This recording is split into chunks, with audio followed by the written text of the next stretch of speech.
پہ ان کا یہ منصوبہ ناکامیاب کیا۔ تو یہ جو غیر آئینی اور غیر قانونی وزیر اعلیٰ اور وزیر انفارمیشن جو ہے، یہ اس وقت پولیس کو احکامات دے رہے ہیں اور ممکنہ آپریشن کے لیے کہہ رہے ہیں۔ اسی میں احسن اقبال اور متعدد ٹولہ جو ہے ہمارا ایک رہنما، ایک یوتھ کا لیڈر مراد سعید، جو بہت ہی متحرک ہے، جس نے ابھی صدر پاکستان کو کل بھی خط لکھا ہے، اس کو پھنسانے کی ایک مضمون سازش کی جا رہی ہے، کیونکہ مراد سعید جو ہے متحرک تھا، اپنے چیئرمین کے ساتھ تھا، لیکن کل ایک منظم سازش کے تحت وہ بتایا گیا کہ جیو فینسنگ میں جس دن عمران خان خود گرفتار ہو کے اسلام آباد میں تھا، مراد سعید لاہور میں تھا۔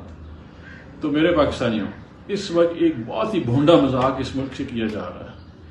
ایک شخص جس کا نام عمران خان ہے، جو 50 سال میں یہ پاکستان ایک برانڈ کریٹ کر سکے انٹرنیشنل اور لوکی میں، عمران خان ہے۔ عمران خان نے 30 سال غریبوں کی خدمت کی ہے۔